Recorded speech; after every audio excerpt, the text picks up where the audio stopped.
technical fire flag and that kind of thing. So it has been seen before, and I think that it'll go really well, especially when you've got those additional pieces of equipment that allow you to get around the map quicker as well, and of course sprints in there too. But look, alas guys, we are ready for our second series of the day.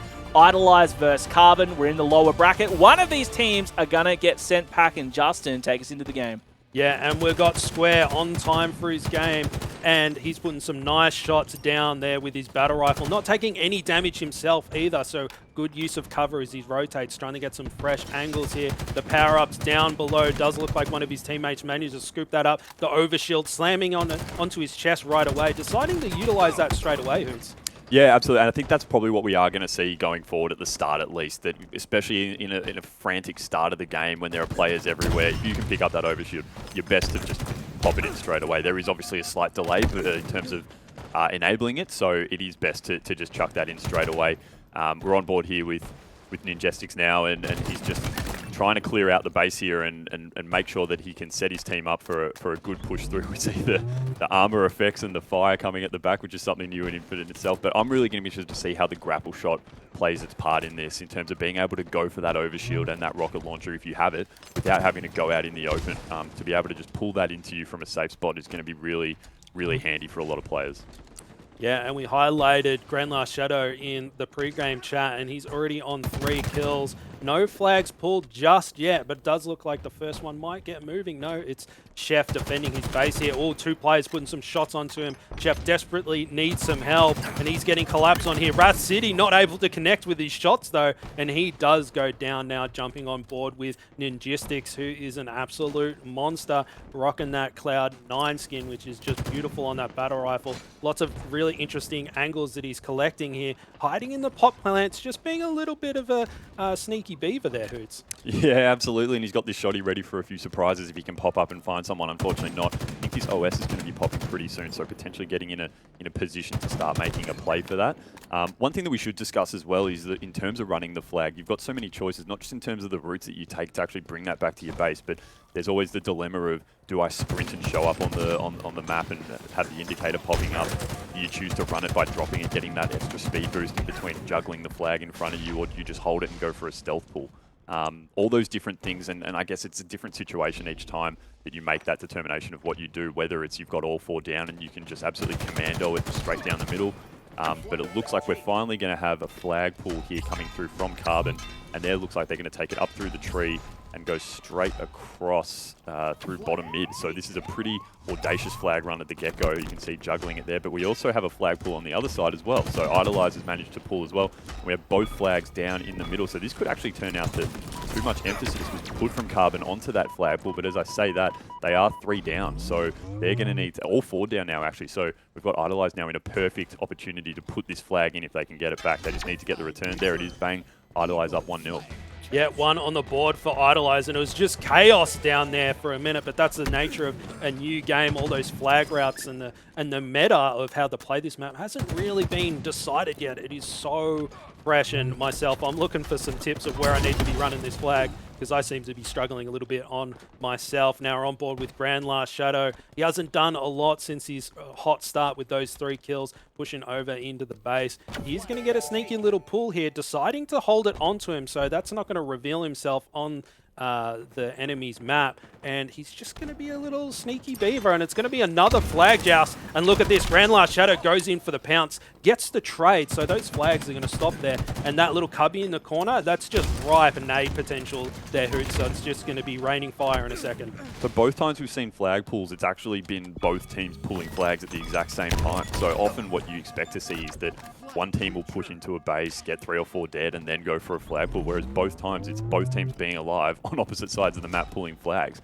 In the meantime, that being said, we've got Carbon here looking to even up on, I believe, actually, sorry, we're on board with IDOLIZE. So they're about to put in a second flag now. So they go up 2-0, so they're running their flags perfectly. Both pulls they've had have ended up as caps. And meanwhile, Square, not only does he put the flag in, but also picks up a double to help clear out his base. That's 3 down again for Carbon. And we're going to have IDOLIZE start to push in again and start to collapse on their base.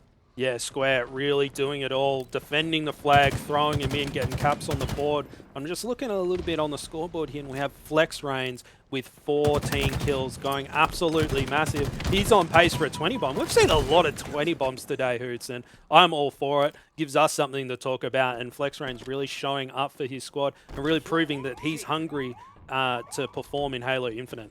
Yeah, and if you actually look at the rest of his team, I mean, you've got Ninjestics with 8, but Square and Wrath, clearly the objective runners, not putting in as many kills at all. Wrath obviously has the 8 assists, as does Square. So, you know, the majority of slaying coming from Flex. He's just happy there to be putting shots in the air, putting shots on people and running flags.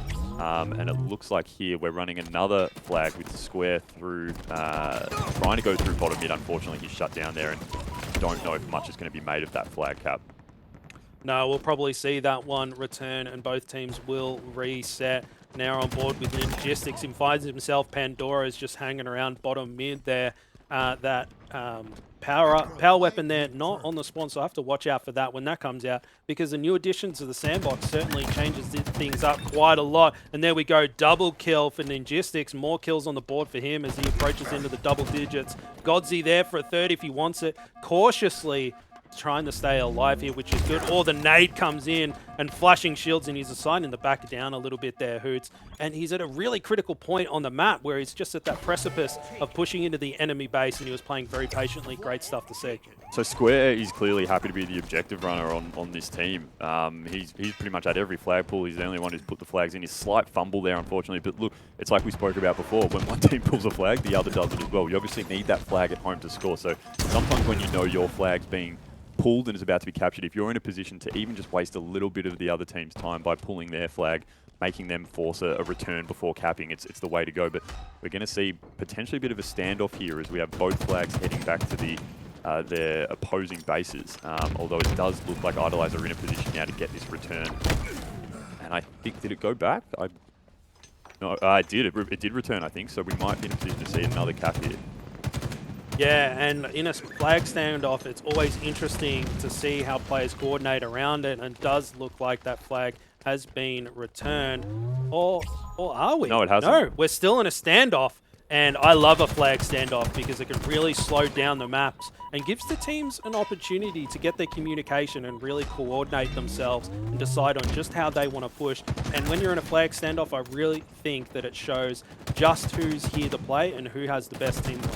Yeah, I think we might find that often the things that NC stands off is a run of power weapons, whether it's rockets or overshield. But we are seeing here Flex, who's the main slayer for IDOLIZE. He's starting to push into the base now. And you see Godsey, if he can get taken down, I think there might be a position to get this return here. So Flex is in no real rush to get in, although I think there's another member of their team there. It must be Wrath, who was the last alive briefly. I think he's able to get the return. And then I think we just see then it's another cap through with Square. So Square clearly running the objective there. Yeah, and we see Wrath City, our resident cheeky boy, a little bit of banter there.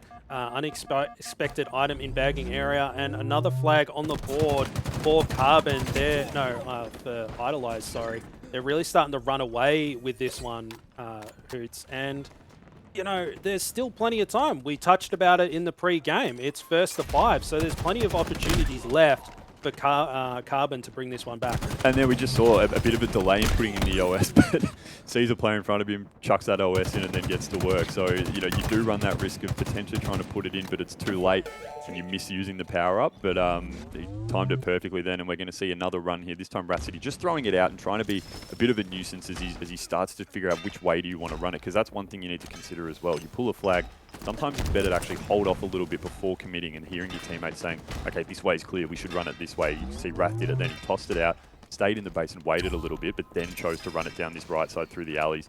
And if he keeps this up, I think he's in a position for another cap, as there's 2 down for Carbon. So it looks like he's taking a few shots, but I think he should have the reinforcements to probably put this back in. Ninjestics is the only one alive, Square coming off the respawn. But I think Ninjestics is going to put this one in here.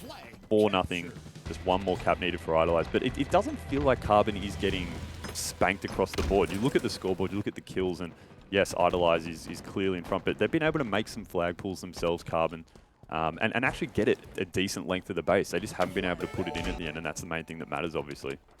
Yeah, I think it just boils down to making sure that you're valuing your life. Is seeing a lot of flags just get pulled and then easily returned because they're desperate. They're looking at the score line going, boys, we're 3 down, we need to run flags. But a little bit of patience goes a long way. We saw that with Wrath City on the previous cap. He took his time, he got a kill, and he was even checking his angles before he even bothered touching that flag. And we're on board with Wrath City once again. Flashing shields. He's trapped bottom mid just in the market, having a little bit of snack on the fruits and vegetables there, sliding through some fresh grenades to play with. Finds himself Chef. Can't connect on his battle rifle shots. A little bit of a whiff from Wrath there, but he's certainly been performing stellar so far. Yeah, absolutely. And we are just seeing a bit of a standoff now, actually. This overshield comes up, it's going to be put in straight away by Ninjestic. So this is a prime chance for him to move in. Unfortunately, his flag's actually been pulled, I believe. So he's going to need to be keeping an eye on that. It's actually probably going to end up running straight past him. I think they're going through a bottom mid-pool carbon. So Ninjestic's putting in a lot of work with the shoddy here, staying alive, putting the head down, a bit of a strong side, a throwback to the old Halo days. Unfortunately taken down, but he really put that OS to good work, was able to burrow his way into the base and cause a bit of a distraction here. And so Flex Reigns now, we're on board with 26 kills. He's on the opposite side of the map now, starting to make a push in for this flag. And as we can see, the final flag looks like it's being run by IDOLIZE here. Flex is going to pull out the shoddy and get to work. He's obviously been the main slayer, so that's what he's going to still do here. And I think he might be in a position to cap. Unfortunately, runs straight into a Carbon team member. But it looks like now this is through the double doors. We might see another bit of a flag standoff here. Nades going everywhere. Yeah, Ninjestic's just unloading everything out of his pockets. You know, here's my grenades, here's my pencils, here's my tissues, just trying to block off that angle, and it has allowed them to slap in that last flag. 5-0 in favor of the boys on red.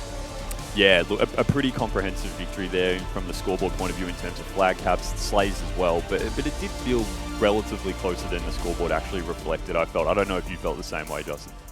Yeah, I just think that it's all about utilizing those opportunities. You get your kills, you need to get the flag moving, and a lot of desperation, and you know that could just be boiled down to either it being a brand new game and the meta really not being established, or it just maybe the teamwork wasn't there.